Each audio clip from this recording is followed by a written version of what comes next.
Hello, friends. It's the Frosty friggin' folks saying hi. We're back. And there's been not much time passed since the last video, but I do have a lot of topics that I want to get into only because this is like the first time in a little bit that the recordings have been synced up with release. So the release just happened today, and I'm recording a couple hours later. So yeah, finally I get to read comments that are like pertinent at the exact time. So we're going to address a couple of those, and we're going to talk about our plans for this video. Let me pull up my notes here. So for one, thank you guys for the comments about me being an American that doesn't know the metric system, and giving me a little bit of grace there. We are used to measuring things by football fields or Olympic-sized swimming pools, so I don't know. We use all kinds of weird stuff rather than just saying meters or kilometers or whatever. So anyway, yeah, thanks for that. Also, a couple people were talking about the planting experiment that we ran last time. I did pull the wrong seed, which was one of these plume squash seeds, but I did try again with the bonbon gourd seed, just to put any of those speculations to rest. The only thing that I didn't try was planting one at a time and having snow fall on top of it, with nothing else there. So let's do that now. I'm going to move this here, and this is just one bonbon gourd seed. And then I will dig out tiles here without building any ladders up on top of it, and we'll see if anything sprouts. I don't think it will. I think I just really want this to work, and I was suspicious about it because of the meteors that were coming down. So I really don't think this is going to work, but I'm going to put that to rest really quickly. So I'll just dig out a couple tiles here, but we need to first dig over to it from the side. So somebody will get on that, and they will drop snow on top of this, and we will see if it sprouts. If it does, my mind will be blown, but I really don't think it's going to. The second question that people had been asking, I think a couple videos ago, was when we were talking about the seals eating stuff. Let me actually make sure. Yeah, those should be fine. There. So we have one tile of snow with a seed inside it. So we'll see if it sprouts. I really don't think it's going to, but it would be cool if it did. So the other question that people had was about the seals and whether they had to eat the nectar straight from the tree, because we are getting a silly amount of nectar from this setup to the point that we can barely spend as much as we're getting in here. And the cooling from this is actually pretty ridiculous. This area is frigid, which is fine. I'm fine to get the energy out of this before it goes, but I want to use this for more than just that if it has that much cooling power. So what I might do, because we don't need the plastic right this second, is I'm going to disconnect this, and we will use this to cool some other setups that we're going to get started in a little bit. But the cooling of this is pretty crazy. Anyway, so we have so much nectar, and it would be nice if we could just feed the seals that way. I don't think that's how it works. We do have a little bit, so I'll run a test here to see if there's a better way that we can do this. There's a bottle of it sitting at the bottom right here. You can't really see it because it's blocked by a bunch of other stuff. But let me move this into this area, and if they can just eat it straight out of the bottle, which would again be crazy, and it would save us a lot of trouble with this whole setup up here if that was the case. But we'll see if that's actually how it works. What are they wrangling critters for? Shouldn't need to anymore. Okay, whatever. So someone will move the... Okay, here's the nectar. So if they do drink it, we will find out. We'll check on this in a little bit, but I don't think that's how it works. I would love that if that was the case. The other one, I've been getting a lot of comments on how to build this room better, and you are definitely right. There's a better way that we can do this, and we will be doing this in a setup right down here. I'm going to move these seals a little bit closer to the center of my base. Maybe I don't want it to be included in here because that'll just take up too much room. And I don't want to occlude any area that my transit tubes will be going, so maybe we can fit it right here. It does need to be a little bit taller because the ethanol needs to drop down. Maybe I'll just do it over here instead. I'm having a hard time deciding exactly where. Let's try it here. And I think because of how much snow we have, we can at least just run 2 trees or 2 gourds for a little while and get our ethanol production going. But what this is all going to be for is I want to start up some ethanol power. So we talked about that a little bit, and we are at a pretty high surplus of wood, and I would rather use that wood for ethanol power if we can. So I'm going to have an ethanol distilling area along with some power, and the cooling that we're going to be using is just the cooling that's coming in from this nectar for the time being, because this nectar is really strong. If you take a look at the heat capacity, which is the biggest factor for how much it's going to cool stuff, as I have to wait for the thing to load, it's this. Specific heat capacity, 4.1. That's pretty good. Polluted water is almost exactly the same, and this is like the gold standard because polluted water can store so much energy in it.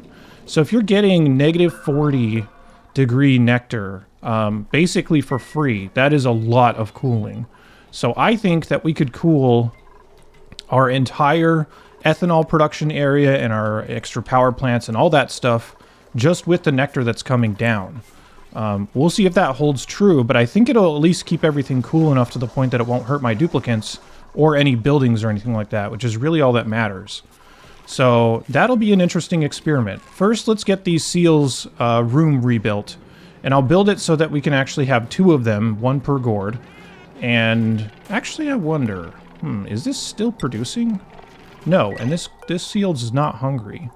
Maybe we could actually have more seals in here than I'm thinking, because this gourd is definitely full right now, and the seal is not eating it. So, my math might have been off on this. All right, we're going to really try to make a thing out of these seals in this video for sure. Like I've been talking about, we will be moving all of our gourds down and redoing this setup to hopefully kind of rebuild them a little bit further, closer to our base, that is. And we will be ranching seals in there and getting as much nectar turned into ethanol as possible. This is basically going to be a giant how do we make a whole bunch of ethanol type of video. And a lot of it's going to involve these seals. They still haven't eaten this nectar, so I really don't think that they can eat it out of the bottle. For what it's worth, this still has not sprouted, but we'll give it a chance. We'll still keep our eye on it. Let's build out this seal setup here really quickly, and why not montage it? Who cares? Let's go.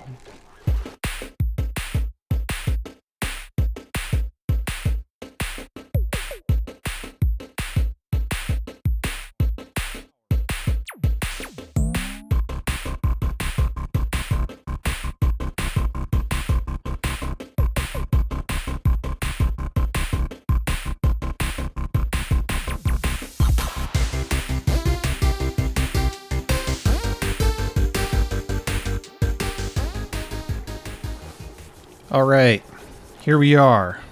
I think that this is probably going to do it. I decided to go with 3 trees instead of just 2, just to see how quickly we burn down our snow. We've probably gone through a ton in the last 5 or 6 cycles.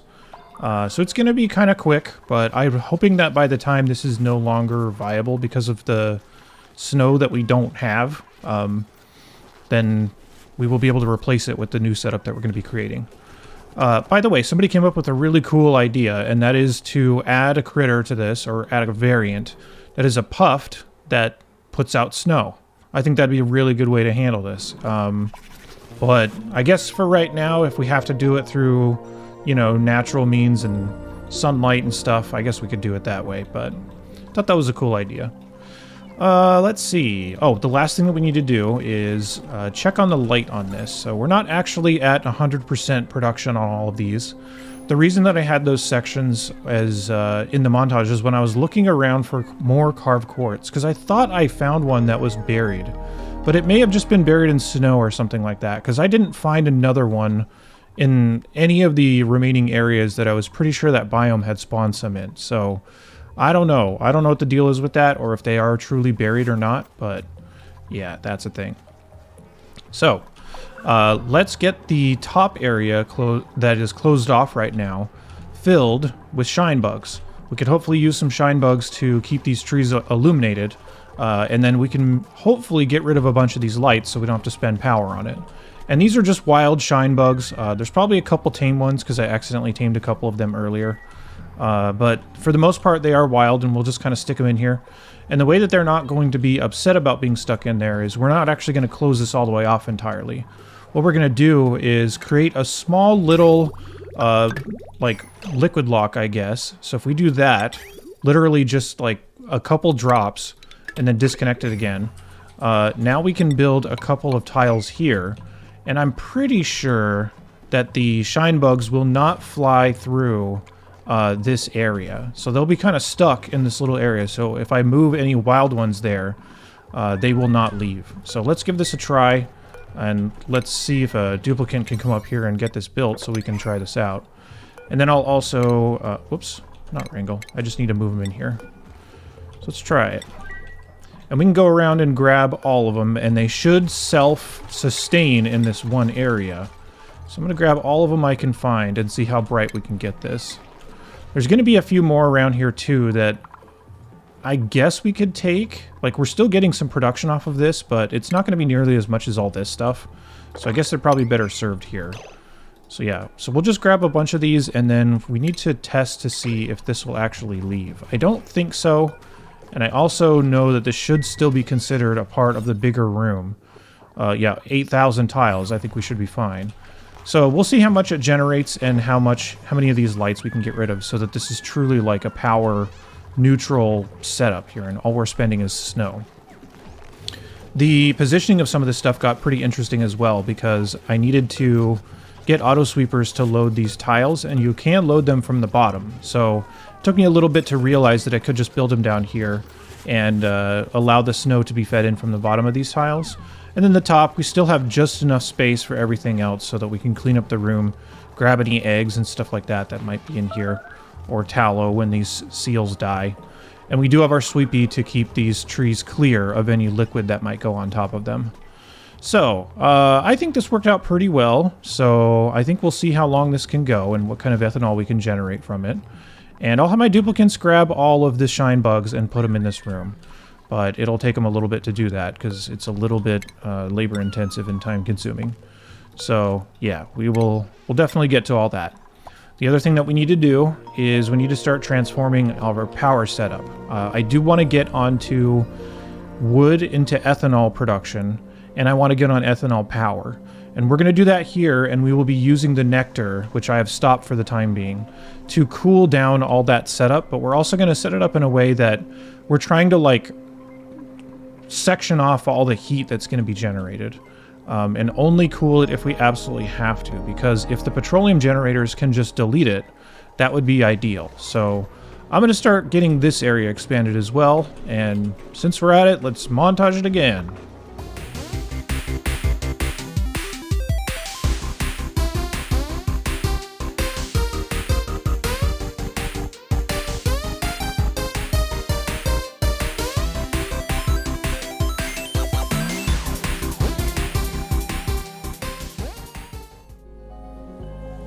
Okay, our new rule must be invoked.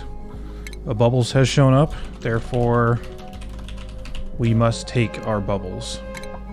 There we go. Welcome to the colony, finally. Look at... appropriately slow. Although I think this is because she's cold. For what it's worth, if you are in colder surroundings in this expansion, you do get a bunch of debuffs. So it's not just that your duplicants won't like it. It'll be that they're extremely slow. So, yeah, kind of fitting for the start of Bubbles' journey here, so we'll give her a jacket. The rest of these, I think, all have the buffs, but even though they do, I will just give them coats just to make sure that we're all wearing our proper uniforms. Can't be going out there looking all mismatched. There we go.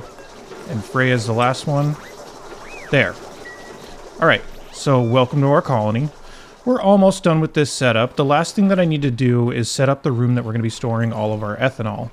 The ethanol is going to be coming out of these machines at about 72 C, which is just barely below the temperature that all of the reservoirs will overheat at. They'll overheat at 75.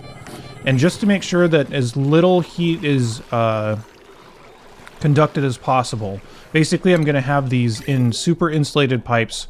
We may make ceramic for these eventually once I can get some coal. Which, by the way, someone told me a good piece of information. There is coal by the shipping container. So there is some over here if we needed some for either ceramic or for steel. So I didn't know that. That's a good comment. Thank you. Anyway, so we're just going to get this in here, and we're going to make this a vacuumed out room so that there's absolutely no temperature exchange happening while the ethanol is being stored in here. And if any new ethanol comes in from the other line, I'll probably need to get it sent in. I'm not exactly sure where. This line's full of mercury right now, but I can just get rid of that, I guess. I don't really need it for anything. I was just using it for this liquid lock. Yeah, let's deconstruct that and empty it out. So if I use this line, I can also use the temperature of that ethanol that comes in to help cool things also. So if I have something come in and just like cool right here before it finally joins the line and into the tanks, that would be pretty nice. Then we can have it exchange its temperatures nicely. So for the nectar, we have our lines set up here that are going to lead into the polymer presses. And they're just going to kind of cycle right next to where all the heat's going to be generated. It's going to be a lot from this petroleum generator. It will also put out a whole bunch of polluted water, so we have a setup down here to catch that. And we just have this on a smart battery. I would rather use the hydrogen first, so I'm going to keep the hydrogen on like 90-40. I'll put this one on like, I don't know, 80-20. Why not? That's always a good starting place.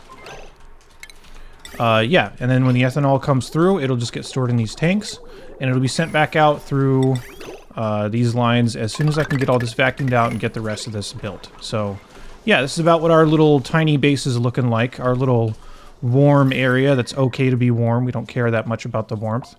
And we'll see how the nectar does. The nectar is also still going to help cool some of this stuff down, but if it gets too cold and there's not really much of a point of keeping it there, I will change these to like either regular pipes or insulated pipes. So, we've got this down here. Oh, we had to also move our setup down for moving any carbon dioxide out of here. So, just the same thing as before with our ventilation, just double pumps. So, we have that here. And it's just going into the same line and to be filtered. Yeah, you can see it coming through right now. So there we go. Pretty simple ethanol setup here. And we'll see how much we can generate between the wood and our setup for these seals right now. And hopefully we can get our power situation under control to the point that our duplicants won't need to be generating themselves, because they're running on these almost around the clock. Which isn't the worst, because we don't really have a lot of options, but if I can not do it, that would be nice. So, I'm going to fire these up, and we'll get these running and see what kind of heat we generate and how well the nectar does at cooling everything down. In the meantime, I'm going to start getting our setup going for the naturally, I guess, ranched or farmed gourds. So we're going to have it down in this area, up against the teleporter. I think I'm going to go up here for one section, and then I think I'm going to drop this all the way down and go pretty far. I'll probably also have 3 different suit banks to get out and deal with this, so that my duplicants can be closer to that and not have to, like, go out here and walk all the way over to manage stuff. Exposes them to a lot of radiation, and I don't really have a great answer for that right now. If this gets too bad, we might need to just have some of them taking rad pills. So we'll figure that out when we get there, if we assign certain people to that job.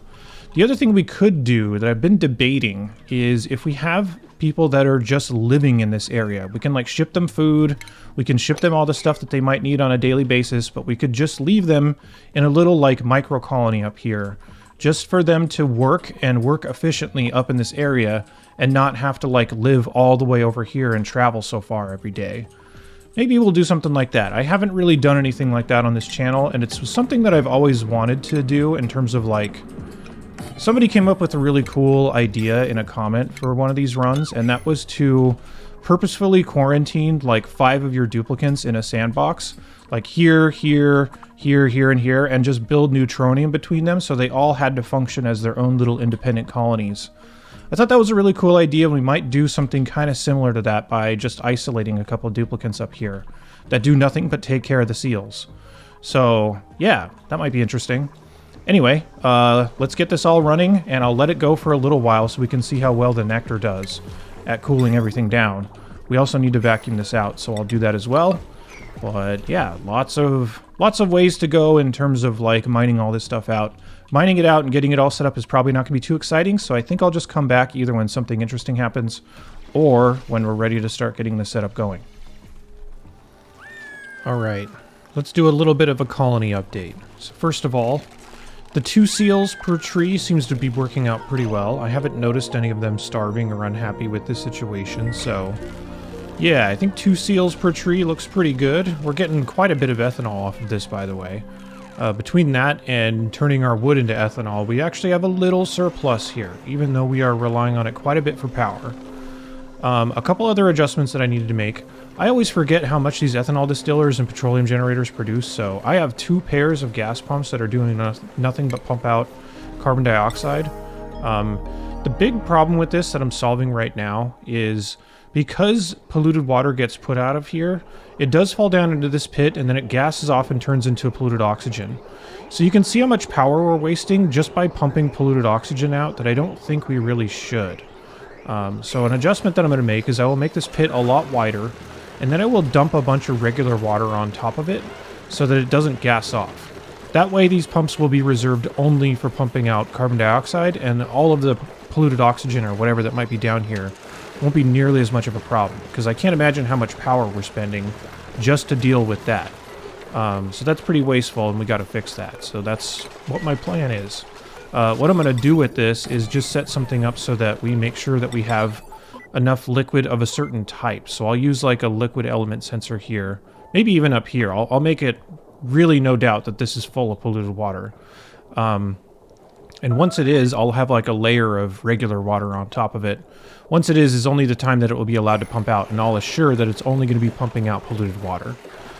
So yeah, just kind of using the stacking of the liquids to our advantage here to prevent wasting a whole bunch of power. One thing that's really showing me, or really that at least I'm learning from all this, is this really challenges your ability to manage power. There's not a lot of early game choices, especially if you get the awful luck that I got with all of these water geysers that don't really amount to power. I guess they kind of do, from the sense that you can build electrolyzers out of them. And to be fair, I could be a lot more aggressive about how many electrolyzers I have and just vent the oxygen. Like, don't care about it and just let it drift off into space and only capture the hydrogen.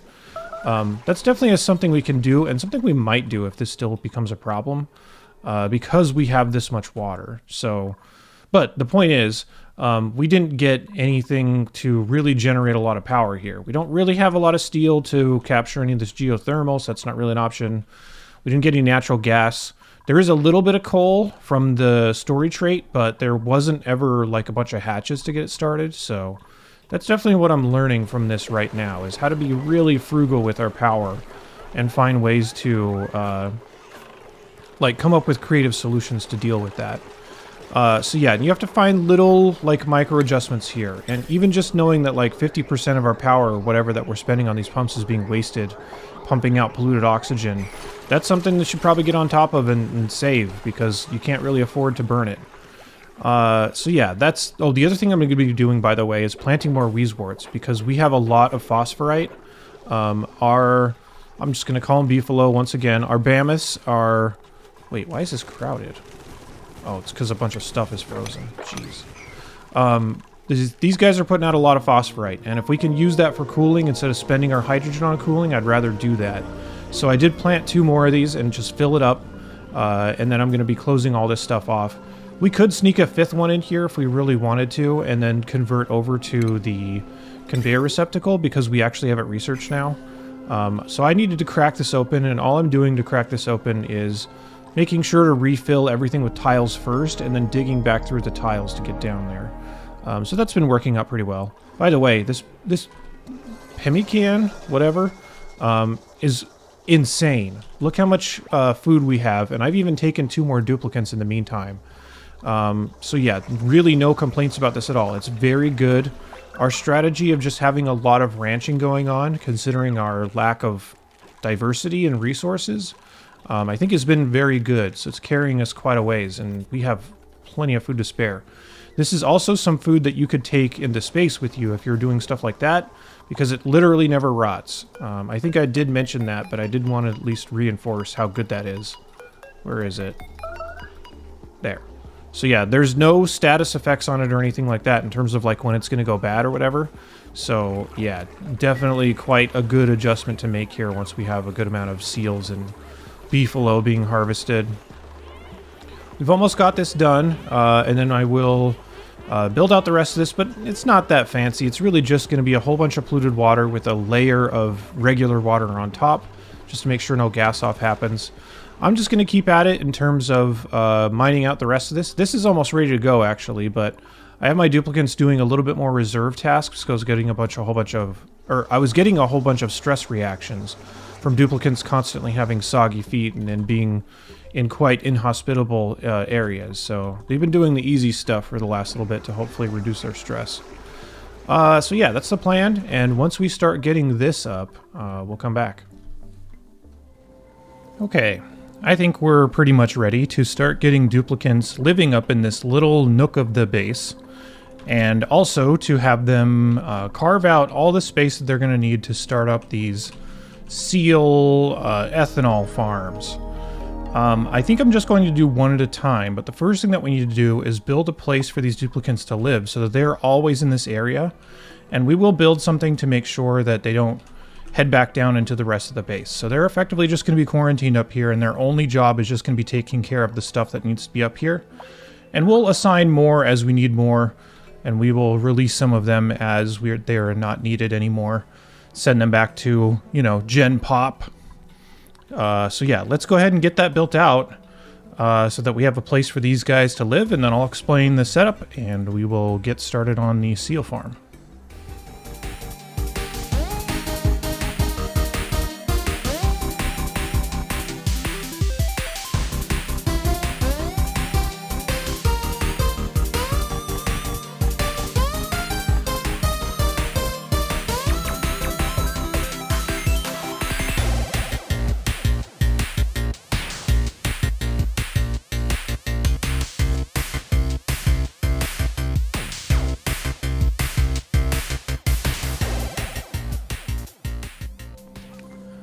All right, here is our little mini colony that we're going to have duplicants live in, that is just positioned up here at the top of the map so that they can take care of all the stuff that's at the top, and my duplicants down here can take care of the rest.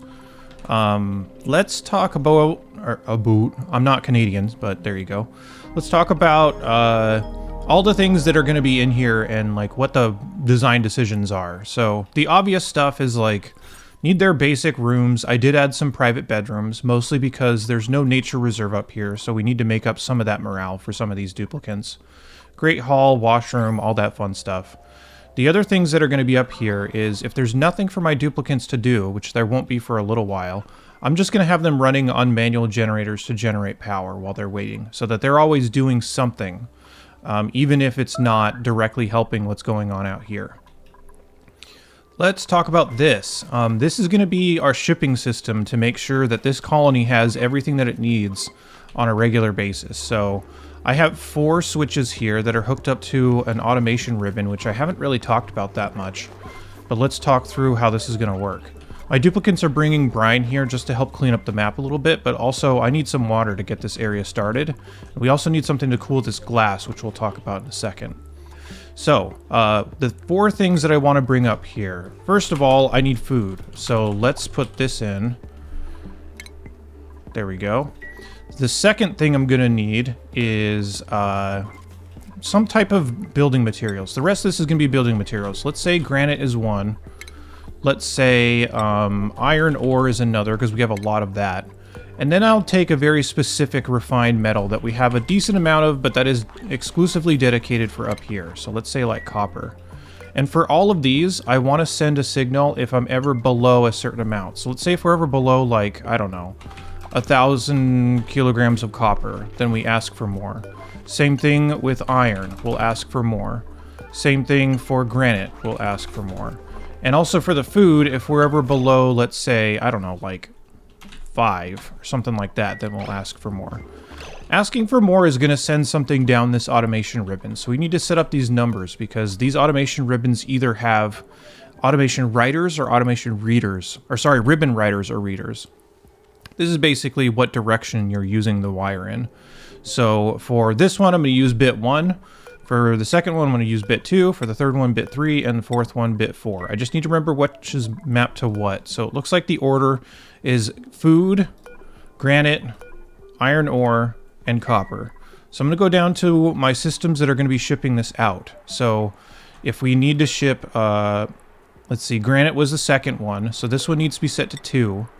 The iron ore was set to 3, and the copper was set to 4, and the food was set to 1. So these are the readers, which is just going to read the signal that's coming along these ribbons and send it out to the things that it's connected to.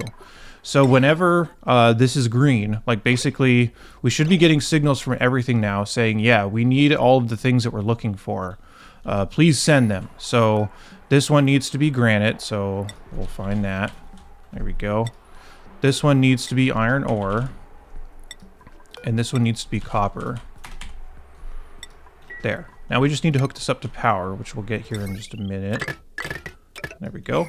And then also we need the fourth, which is our food sensor. So up here, where my food is eventually dropped into my nature reserve, which is just a strategy to get duplicants to come in here on a regular basis.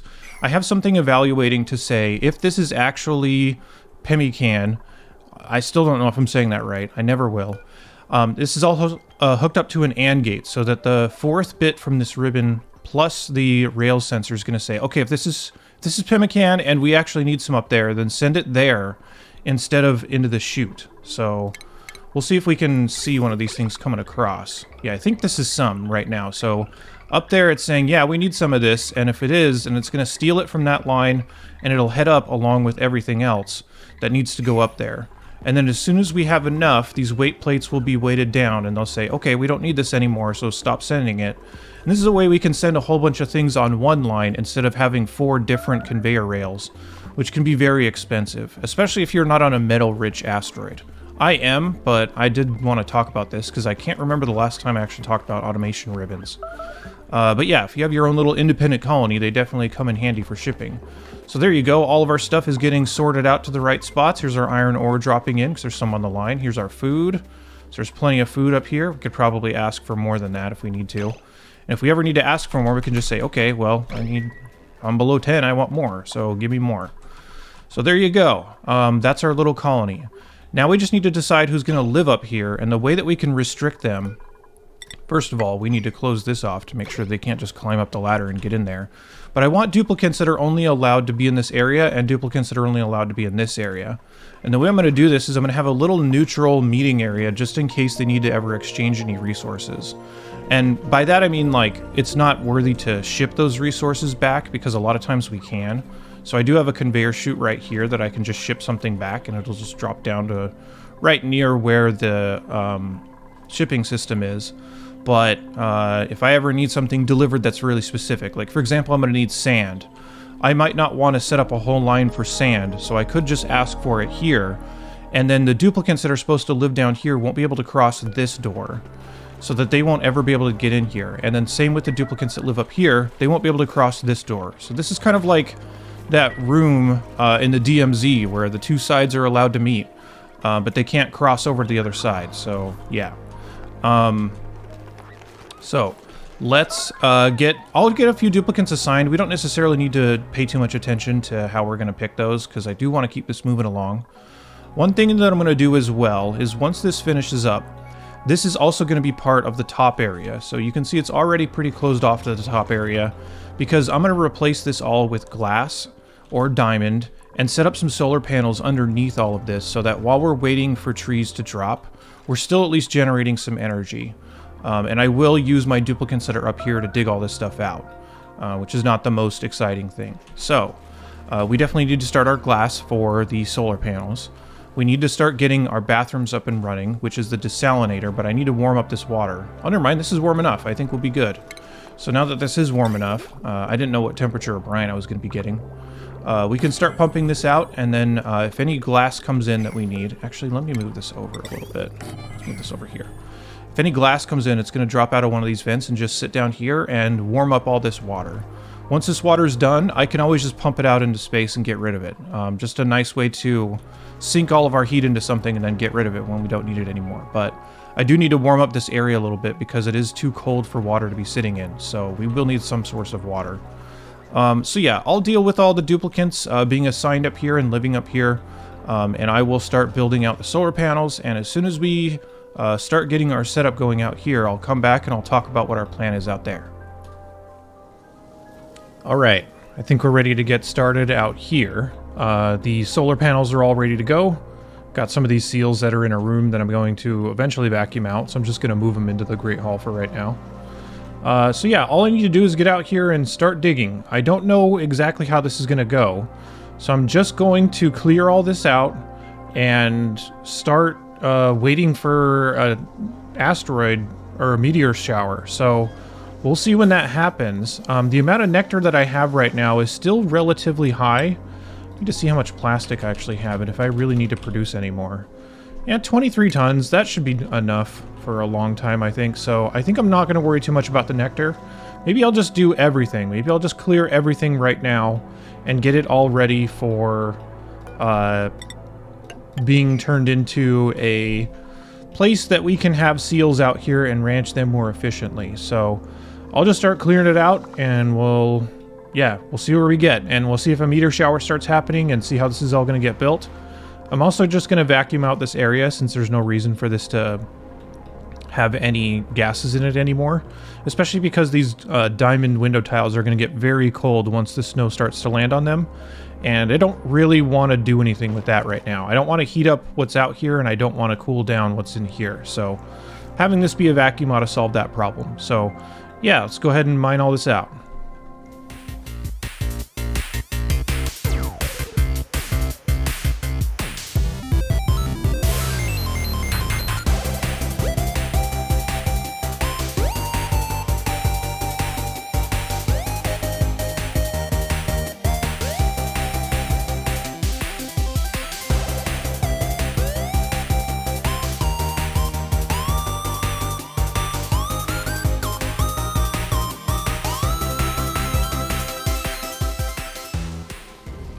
Alright, so we've got all these areas set up, and as you did see during that last section, a couple trees did get planted. And what I'm going to be doing, I thought during the next meteor shower that I would talk a little bit more about this.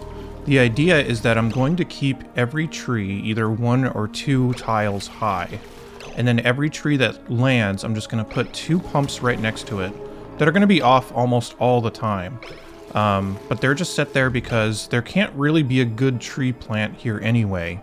I'd rather have one here so that it could grow and spread its branches this way. As long as there's always one spot and the tree is here, it won't occlude any of the branches if I do build this way. So what I'm going to be doing during the actual meteor showers is constantly clearing it out so that I can get tree plants on either level 1 or 2 here. And if I do, then I'll keep them. If they're any higher than that, I don't really want them because it's going to be harder for my seals to work around it. It's going to take longer for my duplicates to do stuff. You'll get things like this where seals will be able to get out of the room. The room is just contained with a whole bunch of open doors. But for stuff like this, I do need to move it back down manually. It's a little bit annoying. But that's why I put these duplicates up here to help clear this out and make sure that we get good tree plants. It looks like during this last meteor shower, we really didn't get anything useful. But they're fairly frequent enough. I think we should be able to build this up pretty quickly. This section is still not quite done, but I think you get the idea. This is basically what I'm going to go for, is a whole bunch of solar panels underneath here. By the way, for what it's worth, the solar power on this planet is horrible by comparison to some other ones, so it's not like we're losing a ton by not having these solar panels working all the time, but anything helps for sure. So, now that I have these setups going, I think we just need a whole bunch of time to wait and see how this is going to go. And I think I would rather have that break between videos instead of during the video, just because it's going to take a long time for this thing to mature. And then in the next episode, we can start doing something else while we wait for this to get built up. But that's the idea. So imagine that there's more of these planted. The most ideal planting would be like every 2 spaces, if that can happen. And then everywhere that one of these is planted, I'm just going to surround it with 2 pumps, just because we want to continuously pump all the ethanol off and give these solar panels their best chance to work. So we're kind of doing 2 setups at once. Oh no, here we go. The other thing that I wanted to mention that I've never talked about before is I accidentally opened up an area with zombie spores. So we are getting some zombie spore exposure right now that I'm trying to limit. I was going to start putting up some suits here, so I guess we'll just do that now. But we might start getting some infections that we need to start dealing with. And I have never talked about this before, so if we go into the medicine tab, we need to start putting up sick bays to deal with this. And then we need to also make the medicine to deal with this too. The people with zombie spores can be a huge problem. So I think I'm just going to put these down here. And this is not expected. Definitely just a mistake from me for being too careless of digging around. There's actually way more, what are these called? Spore kids on the map than I have really ever seen. There's 3 here. 3 here, and I feel like there's even a couple more that I don't remember where they are. Yeah, there's one right here. That's usually here for this anyway, so that's easy to spot, but if you're just kind of digging around carelessly like I was, I need to be careful here too. There's a huge carbon dioxide geode. But if you could be careless here, I was basically just spamming ladders and then digging stuff out, and I was like, oh, I'm not digging down here, it should be fine. So I accidentally opened this up, and then a huge spill of zombie spores. So anyway, let's get these these sick bays built.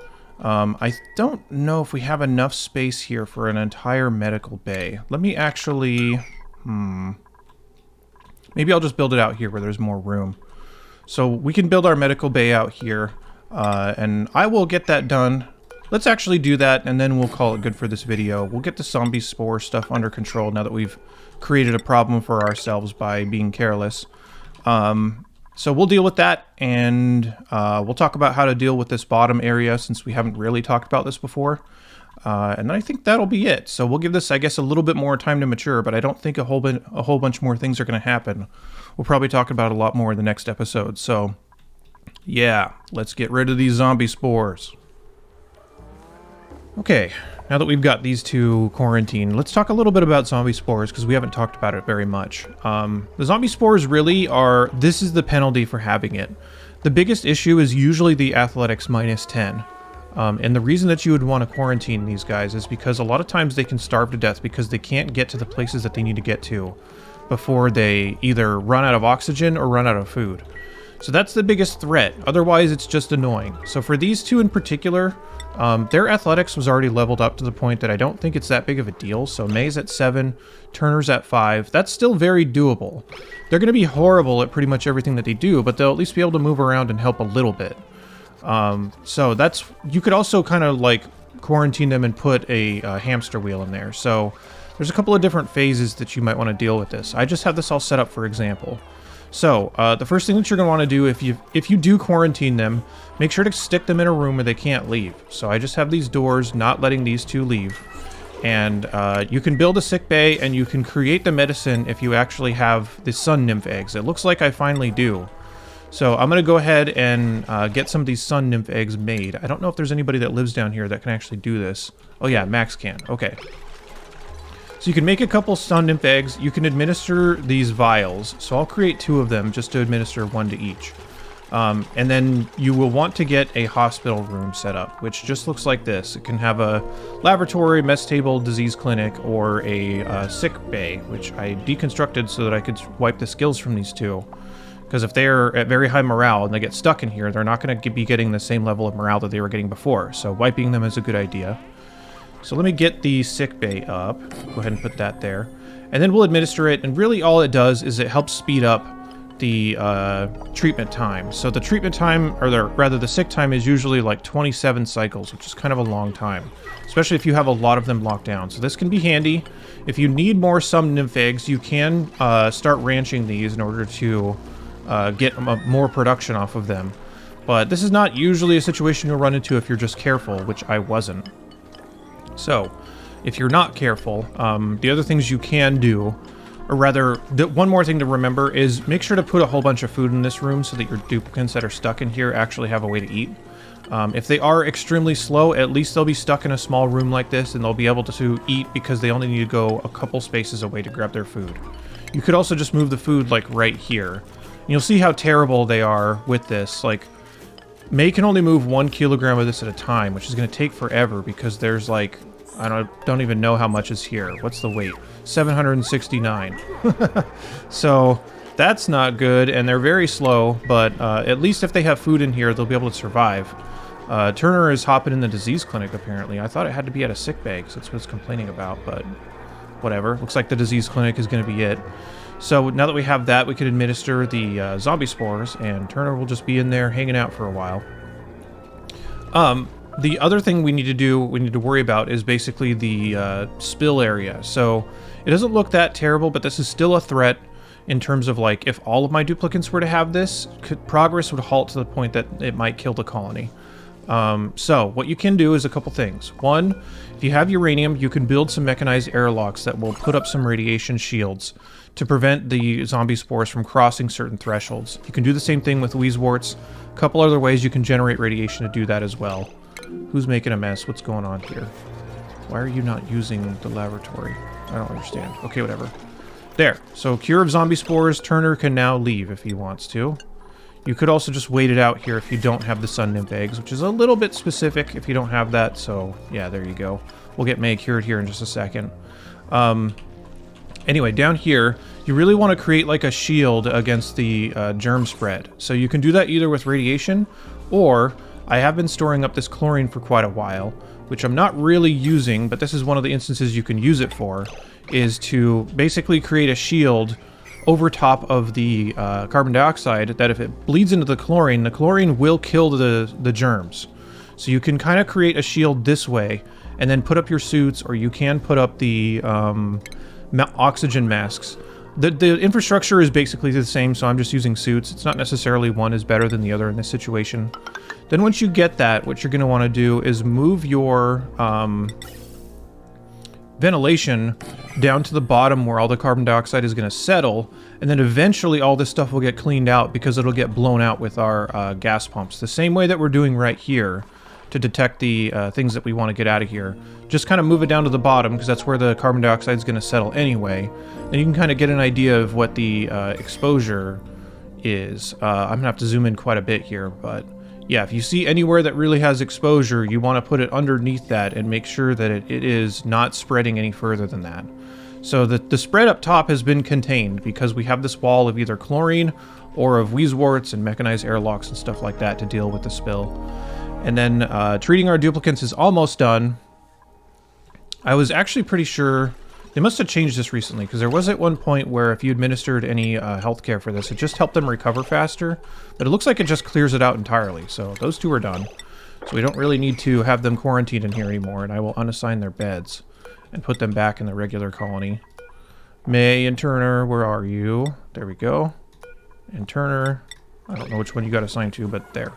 Okay, so that's pretty much in a nutshell how you would deal with zombie spores. So I'm going to move the gas pump down to the bottom here. We'll get my duplicates running in there and building stuff, since they're going to be protected from all the zombie spores if they're in their suits. We have our wall of chlorine, we have our wall of radiation, ready to deal with that. Yeah, so everybody's cured. Looks like we're okay with the zombie spores. The last thing I'm going to talk about is a way to attach a place to, or like a pump to make a vacuum out of a room. So I want this room to be vacuumed out, but if I want the infrastructure on the outside for some reason, there can be a bunch of reasons why you might want to do this. Just build a mechanized airlock and a gas pump on the outside. Then put the mechanized airlock on a switch, and you can open the door once the gas pump is in its own little chamber, like that. When you open the door, you can vacuum it all out. Once this is a vacuum, you can close the door, and then you can delete all the infrastructure if you want to. You might want to do this for a really tight, like, steam turbine setup or something like that. Or you could do it for, like, a hydrogen or a natural gas setup or something like that. A couple of different reasons why you might want to do that, but for this one, it was just a space concern. So, yeah, I just wanted to talk about that. So that's pretty much it for this video, I think. We're going to need a lot of time for this setup to mature to see what kind of ethanol we get. Our escapades into adding ethanol production is still paying off a bit, so we do have a surplus of ethanol right now. I'm only running on one petroleum generator, and I did add power control stations, just because if I need the extra 50% power, doing it on petroleum and hydrogen is one of the better ways to spend that. So I do have that. We got rid of our wood burning area. We've expanded quite a bit. I've added a whole bunch of batteries, by the way, right here, so I didn't talk about this that much, but that's because I've shown this several times. But basically, this is a giant battery setup that is way more efficient than the regular batteries. So I don't think you'd really call that an exploit, because there's nothing stopping me from really doing this, and you can build rocket platforms on the inside. So if anything, these are just overpowered. But yeah, anyway. So yeah, our foray into expanding our ethanol and getting our setup out here, pretty successful so far. We just need a lot of time, and we will be harvesting power in the meantime from this. But yeah, I think I'll come back once this has matured a little bit more, and we're actually ranching these seals a little bit harder. Right now, these seals are wild. I will start ranching them more when we have more trees in here.